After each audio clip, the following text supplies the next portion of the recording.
And what I found is that I learned a lot about what my dad thought and how he thought and how he evolved through his life.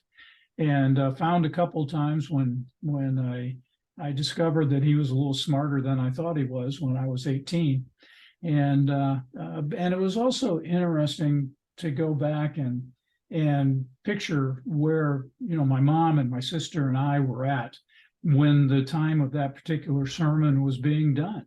And so looking at the podcast and looking at the sheet in front of me and going, wow, at that particular time, I was probably sitting in the second pew, beside my mom and my sister.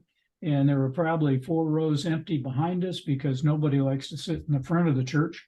And so you have that. And then I, remember the times, particularly when I was a little kid and my dad would, stop the sermon and suggest that I be a little quieter, or something over in the corner.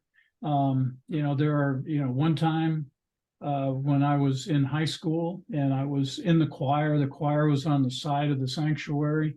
And he suggested to the guy sitting next to me that he wake me up, Listen to the Vibes.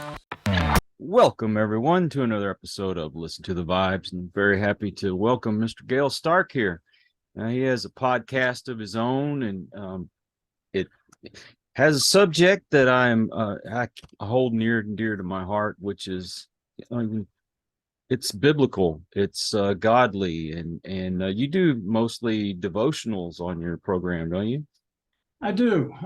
It try to keep them relatively quick and short, so don't use up a person's day. But try to keep it like 9 to 12 minutes, and have a lot of sermons that my dad did. My dad was a preacher, and so he preached back in the 50s, 60s, 70s, 80s, and I still have all the copies of 40, 50 years of sermons. So I try to take every week, try to take a sermon that he did, and one thing I noticed is the Bible never changes. It Exactly. pretty much the same whether you're using the King James version or one of the later versions. And what does change though is the things that are happening in the world. So I try to work around with that and try to make it a little more current. At the same time, finding out that problems really don't change that much from one generation to another, even to the point of like Russia being a problem in the world today. Well, Russia was a problem in the world in 1956 too. So Exactly. so Yeah, I mean the things that are going on in the world, like with the whole sex and gender and all that stuff. I mean, it's been going on forever, but its form has changed with the way we refer to it. And we always when I'm talking to my wife, we're always referring to Sodom and Gomorrah, and it feels like we're living it. And if we didn't have any godly people in this country, well, we'd be done for. Yeah, I certainly agree. That having people that have a little religion in their life is a good thing, and that it does kind of help you stay on the straight and narrow may not be the right word, but it's what comes to mind right now. But it really does make a difference in the world to make sure that you have somebody who's trying to spiritually stay relatively sane. And I close each one of my podcasts recently with, when you take a look at what's going on in the world, that a little prayer for our leaders might be worthwhile to have them lead us in a way that's both sane and sensible, and not just going off the deep end anywhere. So what made you decide to do this? Well, I looked at when my dad passed and my mom passed, and I inherited these volumes of sermons, And I honestly looked at them really hard for about 2 or 3 years. Well, actually more than that, probably about 15 years, as they sat in a plastic container in the side of my office here. And well, when I mostly retired here a couple of years ago, I looked at them and I said, okay, I got to do something with that, and I thought of, what can I do to bring them kind of back to life? And interestingly, one thing I thought about was when Jesus was preaching on a riverbank or something, he'd have 200 or 300 people, or however many people were there listening to him. No one was there with a photojournalist, and no one was there with an iPhone to put up and to keep track of what was going on. It was basically whoever was there were listening. And as they walked away from the thing, people remember things in different ways, and they remember as well as they can, but they'd go home and talk about it over the dinner table. And I looked at my dad preaching in the 50s, 60s, 70s, and 80s. And I said, really not much different. I mean, if you weren't in a position to have a radio ministry or something along that nature, which most people did not, he would be in front of his congregation of 200 or 300 people on a Sunday morning or Sunday evening or Wednesday night or whenever it was. And at the end of that time, the people would leave the sanctuary, they'd go home and they'd talk about it at lunch maybe, and it would be gone. And I'm going, wow, 2,000 years, that really hasn't changed, as you do that. But the last 20, 30 years here with the internet and everything else, it really has changed in the fact that you can put things out there and they go up in the cloud and they never die. Right. It's going to be up there forever. And it may be harder and harder to get it out, but it's going to be up there. So I looked at my dad's sermons and I said, well, they're probably not, in the early days, I looked at them and said, they're probably not completely applicable to what we do today. But there's no reason why I can't go in there and adapt, what he said and did that. So I looked at that and I said, okay, so how do I do it? Do I, do it as a blog, as I do it as a podcast? How do I get it out there? And so I started the podcast to really just kind of see whether or not I could find a way to someday reach as many people as my dad reached during his ministry. And so slowly, working my way with that, trying to make the podcast on a weekly, bi-weekly basis, and just to kind of keep it out there.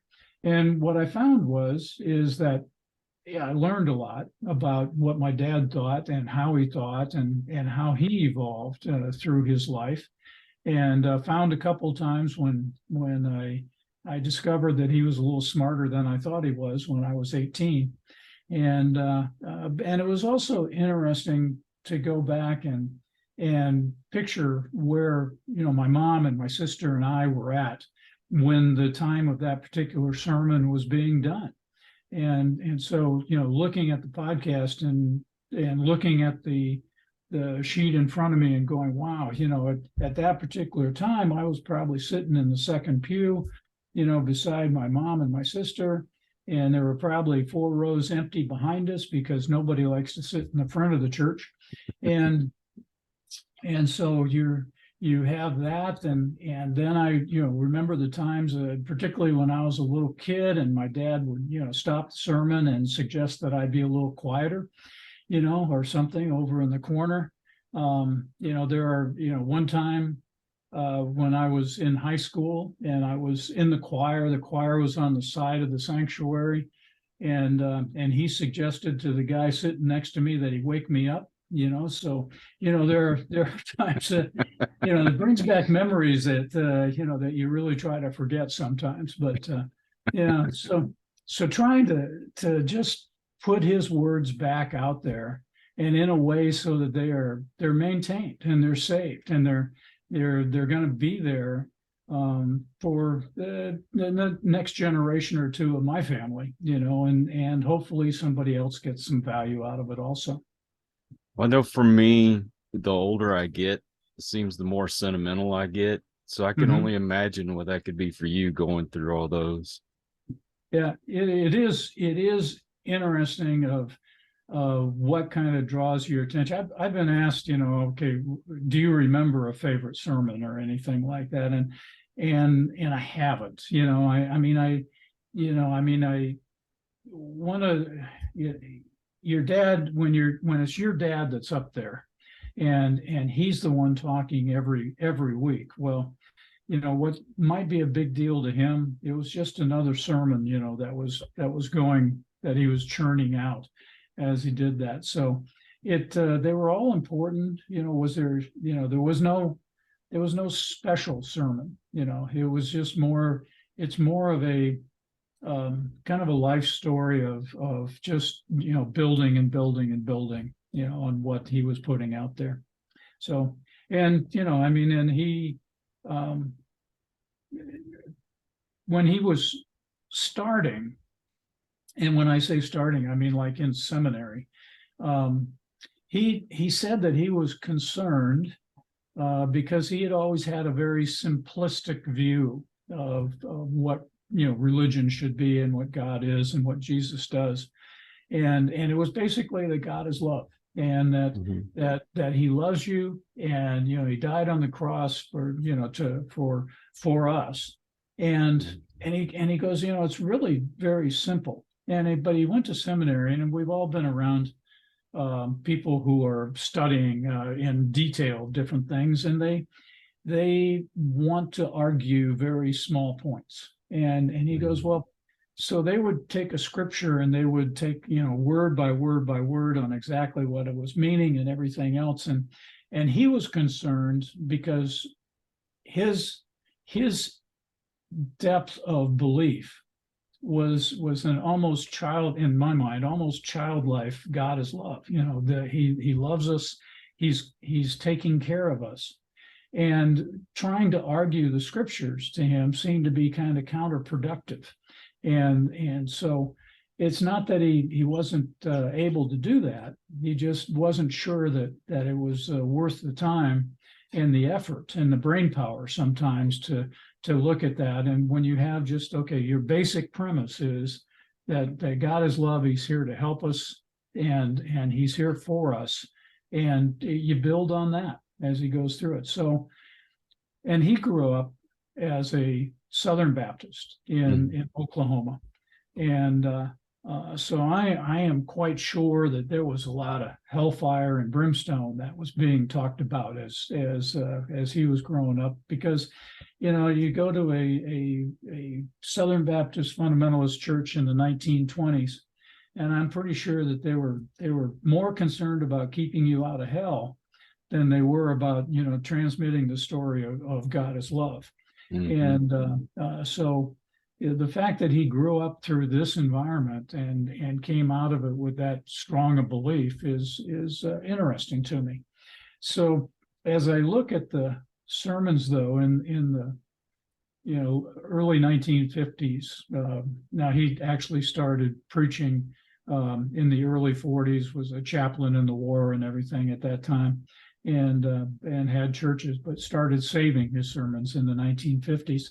When you really look at that, when he looked at that, um, the the sermons are very um, what's the right word? They really tried to be very specific of, this is what I'm trying to tell you about this verse and chapter, and then as time went on, it was very much more of, not as I want to teach you the strict interpretation of the Bible, to I want to impart upon you the overarching story of the Bible. And he started preaching almost entirely in the New Testament, from the Gospels, from Acts, and that really did was a change from when he started. He started preaching a lot of Old Testament, same thing that he was taught. He was preached at when he was a kid. He would that is what he did. So as he went on, and John 3:16 was frequently, the verse that he was going to talk about that day.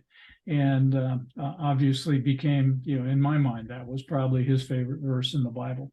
So it was just a interesting transition as he went through his life.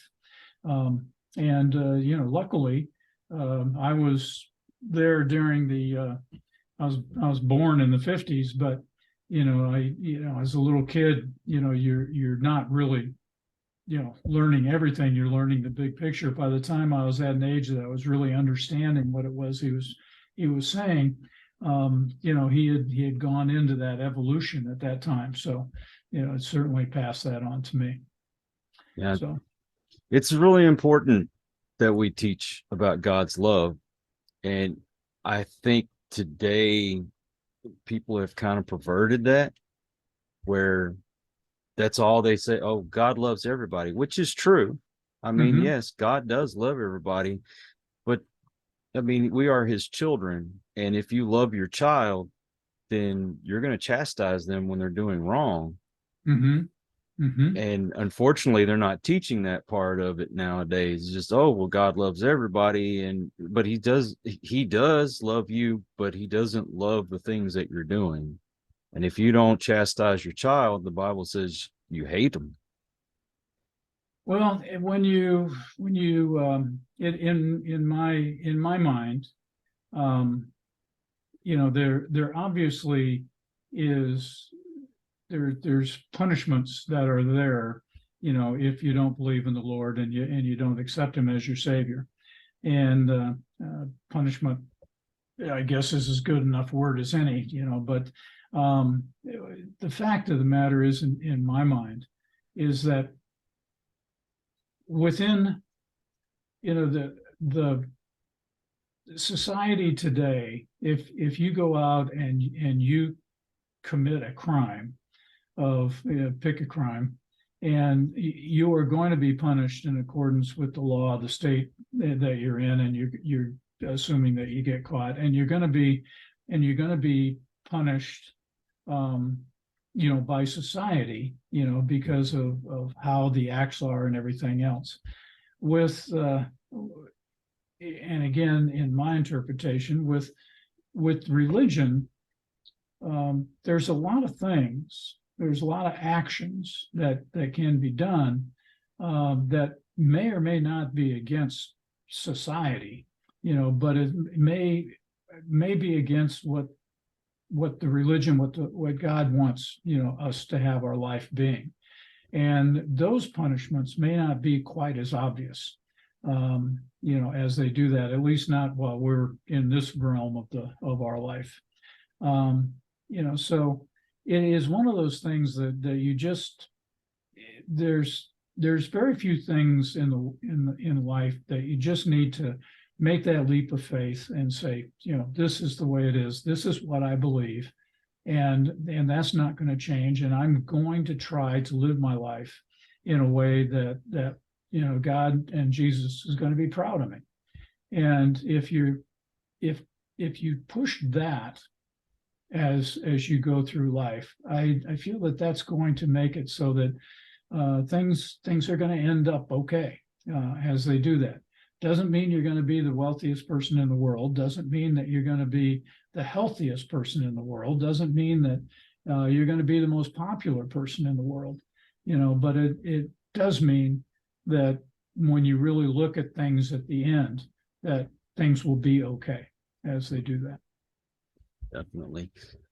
Oh, one thing that I've noticed that society, I think they are holding on to their sins so much, and they don't want any kind of guilt for that whatsoever, that they're making, they make fun of us for believing in God. They're trying to get God out of everything, and they call us extremists because we're Christians. Mm-hmm. What are your thoughts on that?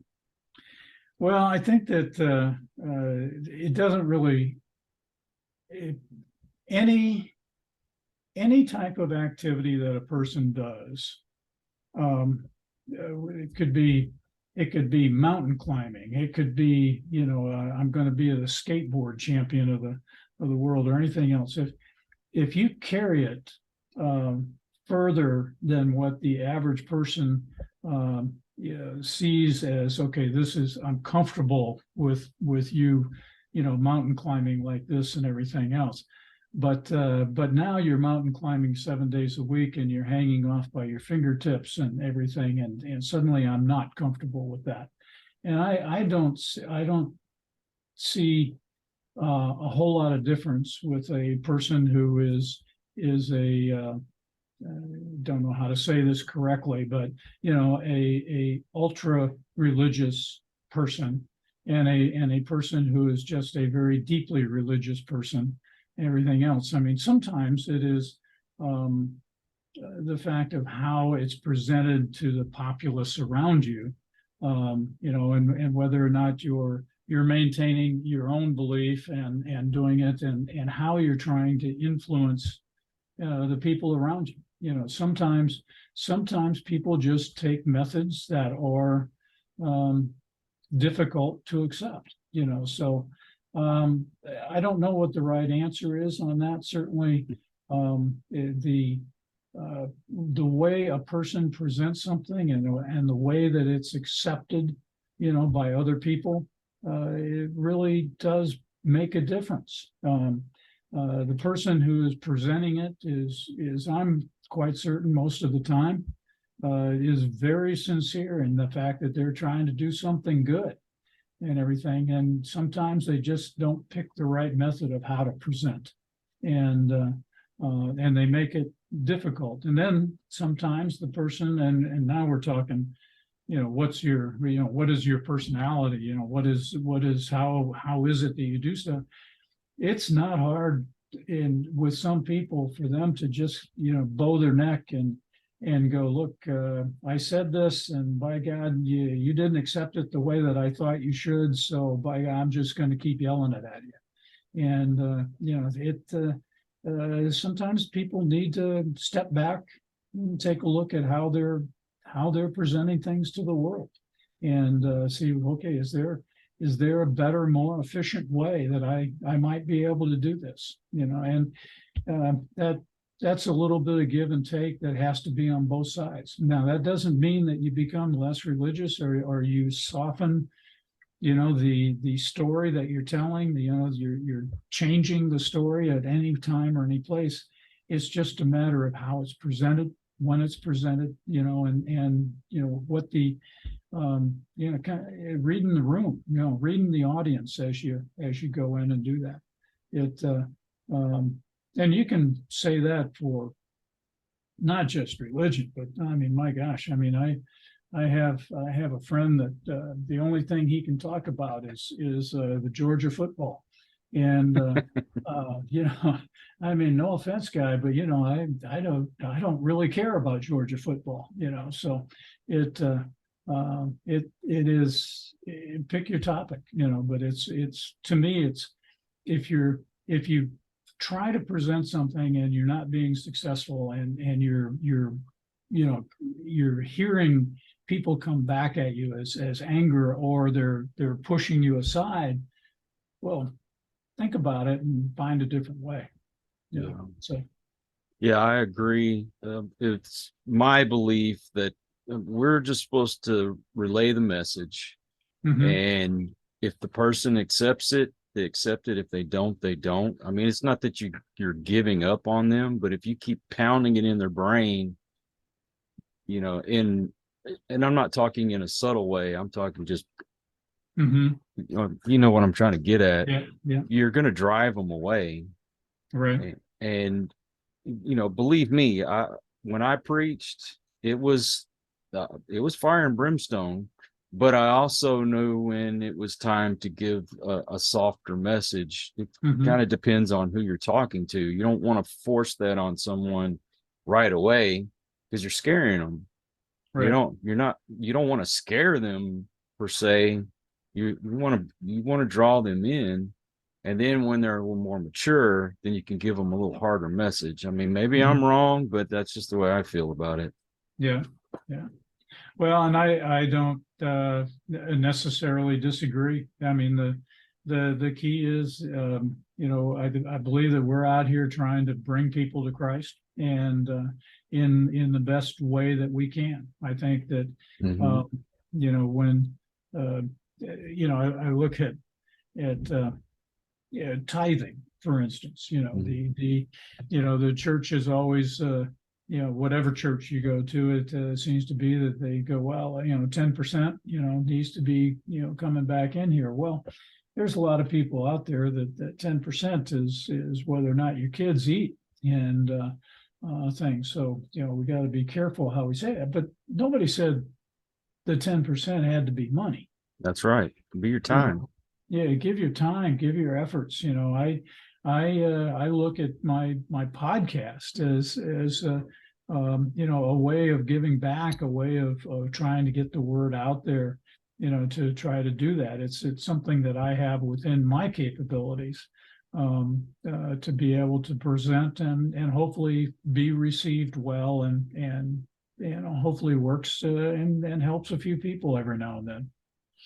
And it's also when you're doing something in your life that is sinful, you Hmm. know, or according to the preachings, or you should give those things up. I think that's kind of a gradual thing too. Uh, Hmm. you have to let God lay that on someone's heart, because I Hmm. I mean I went to a church where if if you were doing anything outside of what the preacher was preaching, then basically you're excommunicated. But don't you think that Hmm. should be laid on your heart by God, and to give those things up in those times? Yep. Because I mean, honestly, the only reason I started going to church in the first place is I met this guy who he was an ex bandito.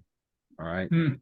Okay. He's a big bad motorcycle guy, Hmm. long hair, tattoos, and everything. And that was the people I grew up around.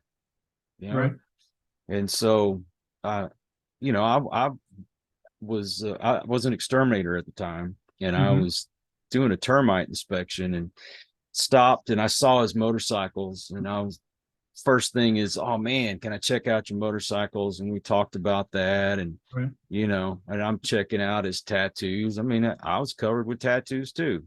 Yeah. And all of a sudden this guy says, hey, um, how'd you like to go to church with me? And it kind of set me a little aback. There's this big, burly, tough looking guy. And I thought, if this guy can go to church, then maybe I can go to church. And when I did, I mean, the sermon laid on my heart. I felt the need to get my life right, and I went Yeah. up and I got saved, and I slowly started taking things out of my life. But I felt like it, for anyone, it should be a little bit at a time. You can't really go cold turkey, if you Well, know what I mean. yeah, no, I don't disagree with that.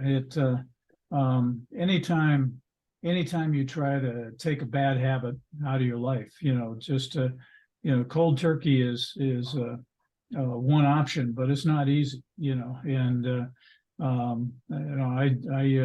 I smoked cigarettes, when I was very young, in the late teens and 20s and everything.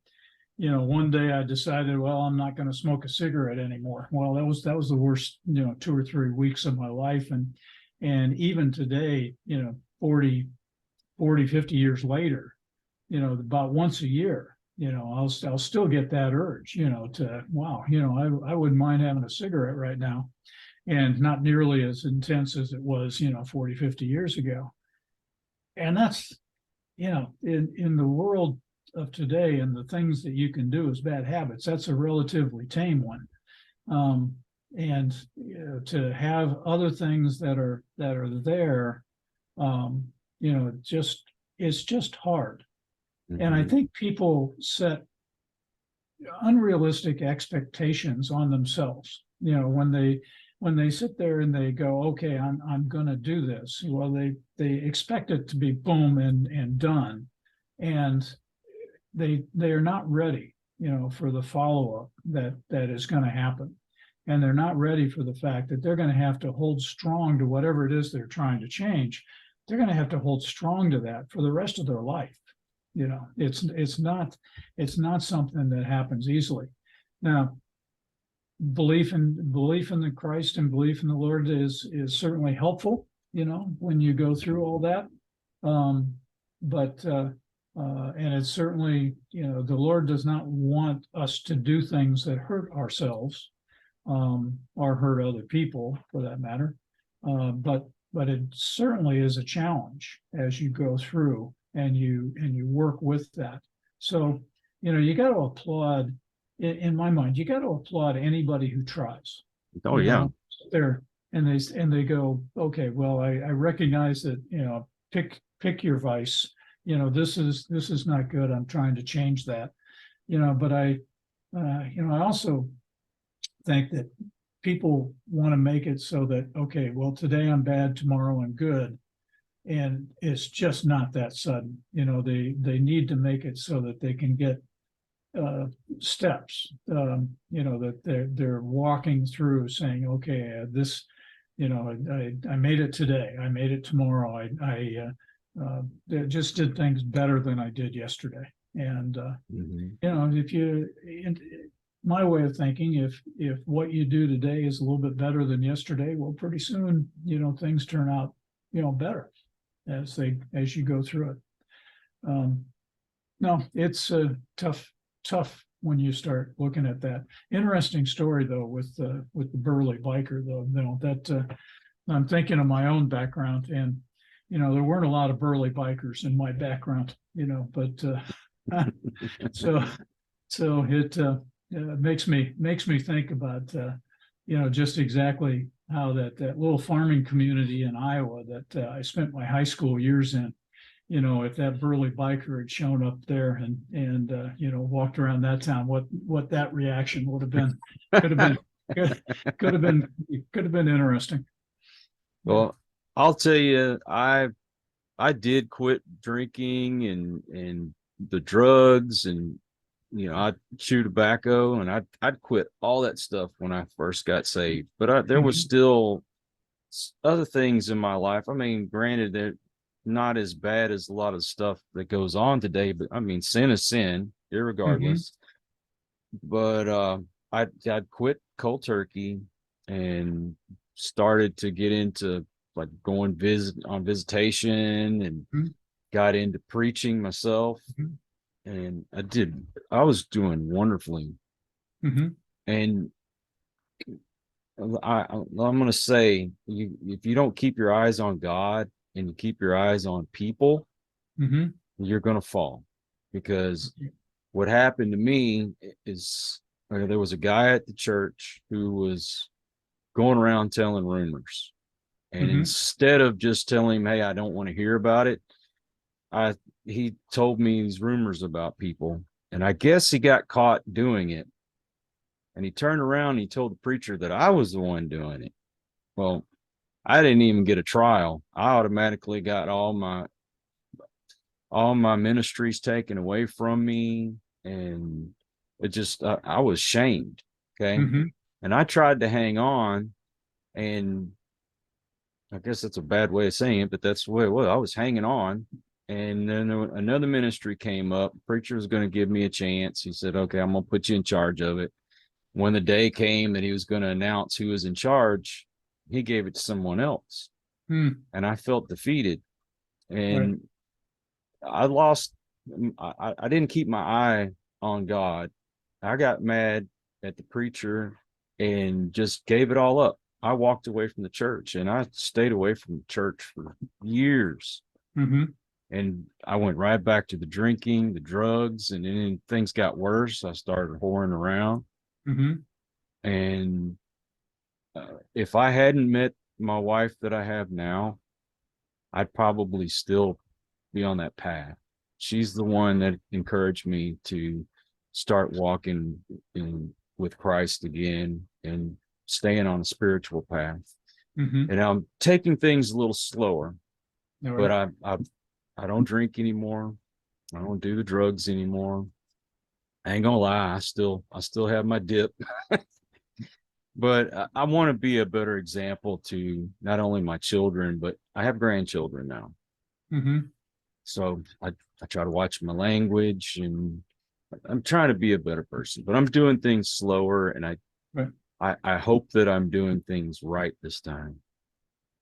Well, it sounds like you're giving it a good try, and so that's good. You're lucky to have your wife in your life, and so that's a wonderful thing.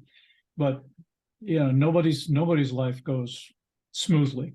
Right. It outwardly it may look that way, but you scratch the surface of any household, and there's problems and there's issues and there's things going on, that you might not want to know about. I mean, that the murder case down in South Carolina, with Murdaugh, Oh I mean, yeah. that's a good example of, of outward appearances. Everybody'd go, well, that family's got it all together, Hmm. and scratch the surface and all this stuff starts falling out. And it um, it's challenging to be in this world, and to try to stay, on a even keel as you go through there, because I mean, life gives you up and downs all the time. So it's really how you react to it as they do that. So congratulations, though. It sounds like you're working your way back. I'm doing my best. Yeah. Let's put it Yeah. that way. Yeah. Um, Other than our salvation, it's really important to have God in your life. Um, can you elaborate on why it's important to have God in your life? Well, that's an interesting question. I've never felt like God wasn't in my life. Hmm. Okay, so in my upbringing, different than yours, as you look at that. I mean, being raised as a minister's kid and being, in the church, and having that environment around me the entire time is certainly different. Now, there is um, the thought that many people have that preachers' kids tend to be the wildest kids in the town, as they grow up and cause some problems, and to a certain extent that's not that's not untrue. Um, Hmm. the fact of the matter is that preachers' kids are raised in a bubble, Yeah. and it is every person that is, or at least the preacher's kids perceive that every person in the congregation is watching them. And there wasn't much I could do. I went to high school in a little town of 2,000. Um, there wasn't much I could do in that my dad didn't hear about in about 30 minutes, so, and my mom in about 45 minutes. So it uh, it really does put a strain on a child as they're growing up. So, having God in your life, I think in many ways, in my case, I can't really say, wow, there's God in my life. He's there, because he's always been there. He's always been kind of a calming influence. Now, I haven't been a regular churchgoer my entire life. I kind of felt like those 4 or 5 times a week that I went until I was 20 kind of used up a whole lot of the times that I needed to be in the church. Now, that might not be the right way to look at it, but it is a thing. The other problem, getting away from, God in your life type thing, is as a preacher's kid, the only preacher I ever saw was my dad. Hmm. Okay, so everybody else, the preacher comes and goes. Most churches, they stay longer today than they used to, but my dad moved every 5 to 7 years, throughout his life, because that's what preachers did. And so as we moved around, I mean, the only preacher I saw was my dad. So when I left and I, go to church somewhere else, and the preacher would be up there, and I go, well, that's not how you do that. What's he thinking? So I in all honesty became the worst member that any congregation could have, because no matter what the preacher did, he wasn't doing it like my dad did. So therefore, how could that be right? But back to the question of God in your life, it definitely has been there the entire time. And I don't think that in my case, I can only talk for me. Knowing that God is in my life, knowing that He's there, knowing that it's a constant that I can depend on, and live my life toward and with, really makes it fairly simple in some ways for me to live my life. Now, how a person who is raised without a church background like I had, a person who is raised without a regular community in the church, how to make that so that becomes more viable to them. I don't have the answer to that any more than most people do, other than you just keep the message in front of them and make it so. And so the podcast you're doing here, the podcast that I'm doing, trying to make it so that a person has a way that they can hear the word, they can see the word, they can hear what they're trying to do, then that kind of makes it how you can keep the Lord in front of everybody. And it just is really difficult, when you think about trying to do that. And it's difficult for almost anyone to go, well, okay, so I was fortunate enough, to have 40, 50 years of my dad's sermons that I can base this on. If I didn't have that, what would I be doing? And I in all honesty, I can't answer that question other than trying to live my life in a way that's right and useful in the world. So, not sure that answered everything you wanted to ask. Well, the way I look at it, and I'll put it in this context, when I was growing up, I spent a lot of time with my grandparents, especially my grandpa. My grandpa was my father figure. I mean, I had a dad, but my dad was always working and didn't really spend time with me.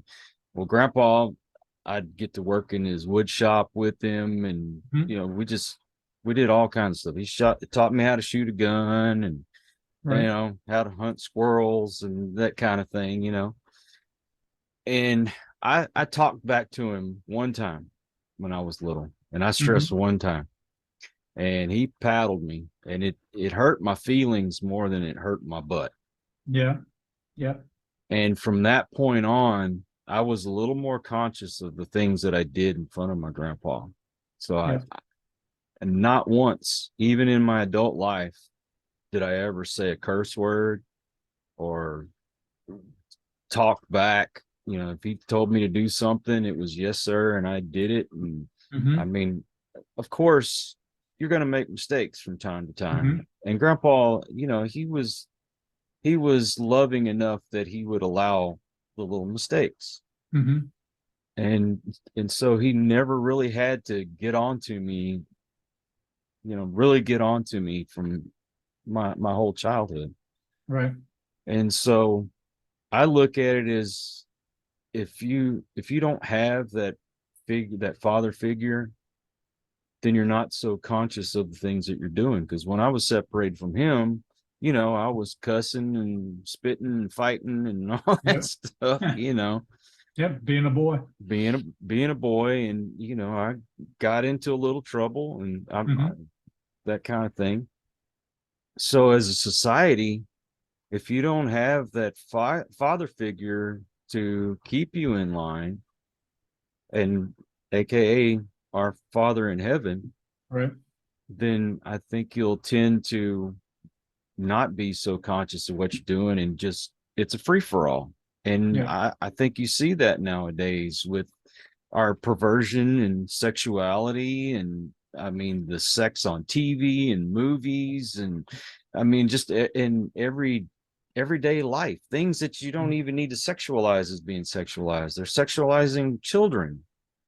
Well, you take a look at go back to uh, Gone with the Wind, 1939. You know, Mhm. they used the word damn in the movie, you know, for the first time, and outraged the entire country. You Mhm. know, probably also sold a lot of tickets so they, you know, to go and hear the word, but outraged the entire country and everything else. And you take a look from 39. Now that's 80 years ago, you know, and um, you know, what's gone on in the last 80 years to where we are today, you know, Mhm. where, you know, I mean, it is a constantly changing societal norms, you know, that certainly, certainly some of them not for the good. And um, but it's other than just trying to set the example in a way that it doesn't you know, people, if a person is trying to set an example, a behavioral example, I don't know what I'm talking about here, by the way, but if a person tries to set a behavioral example and they do it in a way that it is so noticeable over here that people go, oh my God, look at them, you know, acting in that way. Well, then it becomes, if you've ever traveled around an Amish community, you know, where, you know, you see the Amish people out there, you know, setting a societal example of how they want to do it, but they become a show, you know, as you're driving around. They people do tourist trips just to get into those communities in Pennsylvania and other places where they are. So it seems to me that, yeah, setting an example is the way to do it. Setting an example in a way that people go, well, that's the right way. That's, you know, that's, I can do that. Okay, I can't. Okay, I can't. Don't tell me I can't ever use a swear word again, because that's probably not going to happen. And so therefore, I don't want to feel like I failed every time that I used one. You know, you got to make it that you know that you're setting an example in a way that people can go, okay, you know, he's a good man, he's a good lady, she's a good lady, sorry, and they're, you know, they're good people and they're trying to do the right way, but they're trying to do the right way. I would like to be like them, you know, and it's that Mhm. last phrase, I would like to be like them, that to me is the most important one, because that means that you're making an impact on the person. You're not you're not forcing anything. You know, you're just, you know, just by the way you live your life, by the way you act, um, you know, how mannerly are you, you know, as you walk around. I've got a friend who runs around and opens the car door for his wife every time his wife gets in the car. And I hate to say it, it's a little, to me, it's a little off-putting, um, because he makes such a big deal out of it. You know, I mean, he's just making a big deal out of it, which makes me feel bad as I don't open the car door for my wife every time.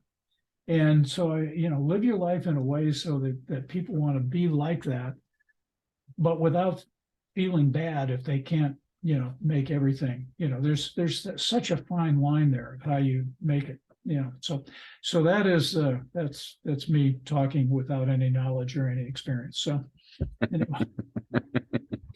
Well, I used to open the door for my wife Mhm, every time, but I'm disabled now, and by the time mhm. I got there, she'd probably out of the grocery store and back in the car. So, Yeah.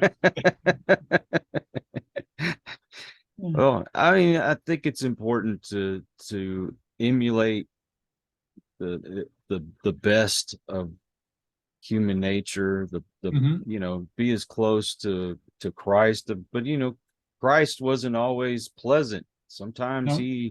sometimes he laid the law down, so to speak, and overturned tables and That's right. Cleaned out the temple. Yep. exactly. But he knew when to be angry. And my grandpa, he was slow to anger. Mm-hmm. He knew when it was time to get angry, and when he was mad, you knew something was wrong. Yep. But yeah, I want to be an example like that to my grandkids. And I'm not going to lie, I curse from time to time, Mm-hmm. but I don't. I'm not thinking at the moment. I'll stub my toe, and then Yep. that little word will slip out. Yep. But when I am around my grandkids, I am a little more conscious of my mouth, and I don't cuss. And in Yep. fact, I would challenge anyone to go through my podcast and catch me saying a bad word. Yep. And if I did, let me Yep. know. I apologize. Yeah. I think, with grandkids and kids, it's, yeah, make sure they know they're loved, Mhm. as they go through it. I knew that I was, as I went through it. I don't, there are some friends of mine that I don't think they knew that as they were growing up. And that's just important. There has to be somebody in a kid's life that they feel they can depend on. Yes. And that, if they're lucky enough to have multiple people in their lives that way, then that's great. But there has to be somebody, that they feel like they can depend on. Well, when they're young, their minds are very moldable, and if you aren't doing right, you can't expect that your kids are going to grow up and do right. Right. You know? Right. My father, and don't get me wrong, I loved my father. He's passed away, but he didn't spend time with me. He didn't come to any of my ball games. He worked through my graduation, Hmm. Okay. and I don't want to be that dad. Right. So I guess in a way he did teach me that lesson of that's not how to be. Yeah. I'm far from perfect. I screwed my kids up pretty bad because of my alcoholism and my drug abuse, and Mm-hmm. it took the extreme before I finally figured out, hey, I need to quit this. Right. And now I have another chance, I guess you'd say, with the grandkids. So I want to be I want to be that example for them, and hopefully they'll continue to be fine young gentlemen, and Yeah. I try to teach them manners. I don't think that people really teach their children manners anymore. It uh, it is interesting. I do believe though that if you looked at um, the people in the 1920s writing about how the young people, the flappers and whatever it was in the 1920s, the roaring 20s, how the younger generation was, just going, just being ruined as they're doing that. And then you look in the 50s, when they had the beatniks and all that good stuff running around, and the younger generation was just going to, and then you go in 68 and 69, 70, and you had the counterculture during the Vietnam era, and the younger generation was just going, crazy.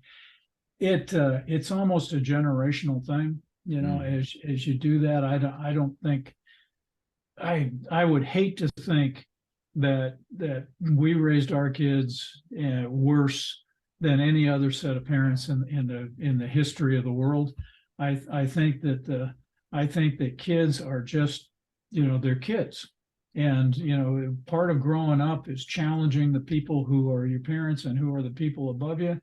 And sometimes it just means, they're kids. And pretty soon they're going to be the parents with kids, and they're going to go, okay, now, boy. And that I honestly believe that cycle just kind of goes on and on. Now, the other difference in my mind is that, going back to Gone with the Wind, and what was said there, and as you do that, society changes.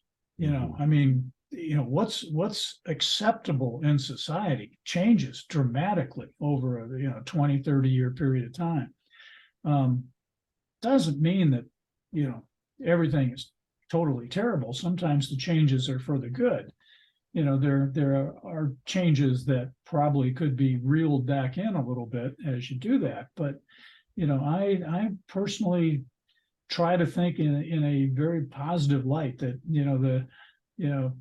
I'm of the boomer generation, right? So when you look at climate change and everything else, well, my generation, we screwed the pooch, on that.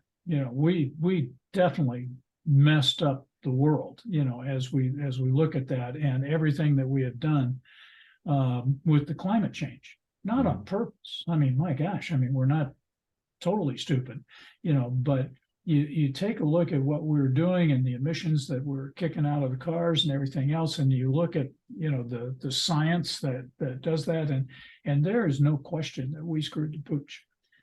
Well, I'm apologize to my daughter, and if I ever have any grandkids, I apologize to them, but they got to fix it, So as at every generation, as you go through there, they're kind of stuck with the mistakes that their parents made, and they gotta work their way through that. TV show The West Wing, you familiar with that? Anyway, I know of it. I never watched it. Well, one of the last shows is the guy who was playing the president. His terms were up and he's getting out of the office and he's passing it on. They just had some regional war conflict, that was going on over there somewhere. Don't have any idea where. And the incoming president goes, well, how do you think we ought to, what was your plans to stop, to be able to withdraw from this thing? And he goes, couldn't figure that one out. That's yours, So, that's kind of how I look at kids and everything else. I mean, they're, do they act as I would want them to act? No. As I look around the community that I live in right now, we got some, teenagers that are out, doing donuts in parking lots and just basically, being a nuisance as they have in the neighborhood. Everybody's up in arms, and certainly that is so tame compared to what is happening in some parts of the world and the country. But people are going, oh my gosh, how can kids be raised in this way? What's going to happen? Well, they'll be fine, hopefully. There'll be a portion of society that's not. There'll be a portion of society that does well, but we can just hope that the better outweighs the bad as we go forward. So yeah, unfortunately. So again, I'm sorry. That's me again saying everything that I don't know anything about. Yeah, unfortunately, my generation has, we've spoiled our children to, we give them cell phones when they're little bitty kids and give them access to internet and everything else. And we give them participation trophies and tell them everybody's got to be equal in that, instead of teaching him to strive to be better. Right. I can understand you get a first place trophy, and I could even understand a second place trophy, but to come in dead last and still get a trophy for it, what are we teaching them? I mean, I don't believe in that personally, but it's my generation that did it. Yeah. I mean, it's hard to explain. I mean, God forbid we make a person feel bad about themselves, at a time when they can work their way through that. But I'm not sure how I would address that. My daughter certainly received participation trophies, which 2 days after she got it, didn't matter anymore. They didn't mean anything to her. It was just, okay, well, mom and dad signed me up for this team, so at the end of the day, I got this trophy, whoopee, and, if you're going to get something and it doesn't mean anything, well, then, why should you get it? I mean, Exactly. she had just as much fun and life's experience going out there and playing on the team and, win, lose or draw, and everything and learning how to play as a team, learning how to do whatever. She didn't need a trophy at the end. She would have been happy with the party with ice cream, and yeah, that's Yeah, yeah. But we all got sucked into that, I think, and unfortunately. it'll be interesting though, because I'm it'd be interesting to see 10, 15 years from now if they're still doing that. And so who knows? Yeah.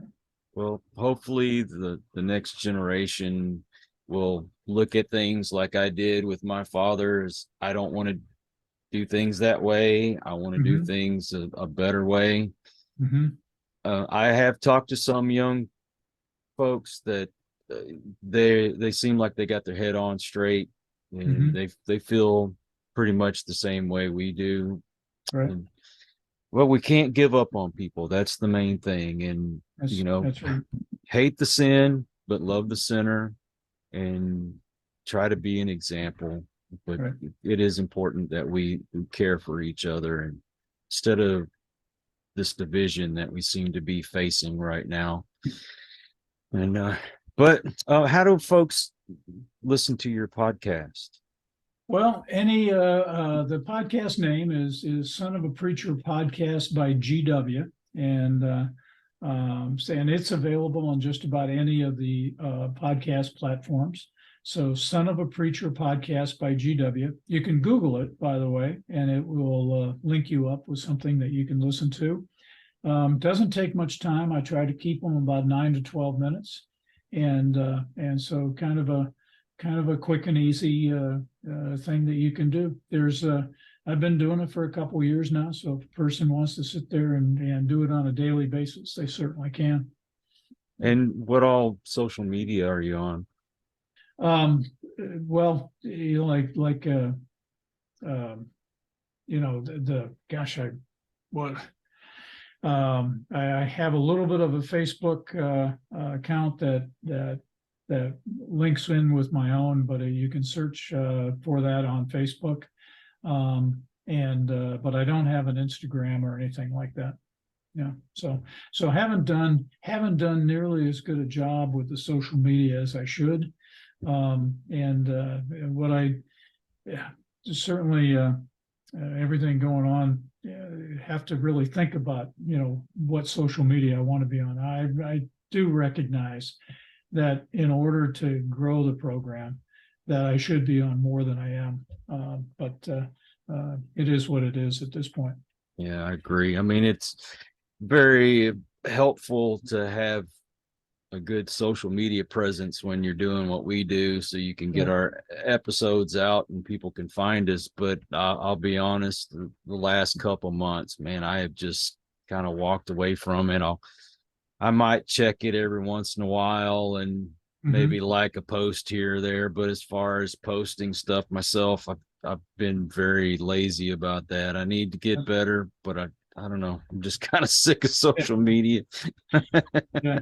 Yeah. When you take a look at, what's going on with TikTok and all that good stuff, I mean, Yeah. you gotta, we really are giving up a lot of our personal freedoms when we start putting everything in the world about ourselves out there, so, Yeah. Yeah. that's hard. That's hard. But I do appreciate you giving me the chance to talk. I do appreciate being able to talk about Son of a Preacher podcast by GW. I think I think my dad did a good job in his life, and I really am very happy, I guess, satisfied, happy, not sure what exactly the right term is, but to be able to keep his word alive, and Mhm. not only for me, but for, generations down the road, that they'll be able to go and listen to the podcast and go, okay, well, granddad, great granddad, listen to that, so It's I'm glad technology has reached the level that we can. At the same time, I'm a little hesitant to just kind of, broadcast it out there as much as I probably should. So we'll see. Well, Hopefully this gains a few viewers. well, we want positivity, inspiration, and motivation, and a podcast like yours can definitely bring that to your life, and I will highly recommend it. I'm going to put the links in the description to make it easy for people just to click and go straight to it. Great. Appreciate that. Of course. I thank you for your time, and I do appreciate you doing what you're doing. All right. Thank you. And good luck in your life. Thank you. I also want to thank all you folks out there. If you are new to the channel, well, I hope you'll come back. Please hit that subscribe button. For my regulars, thank you all for making it possible for me to do this. And like and share this. And until the next one, everyone, please take care. Be kind to one another. God bless and peace. We hope you enjoyed this episode of Listen to the Vibes. You can catch us on Buzzsprout or wherever you listen to your favorite podcasts, and on YouTube. Follow us on Facebook at The Vibes Broadcast Network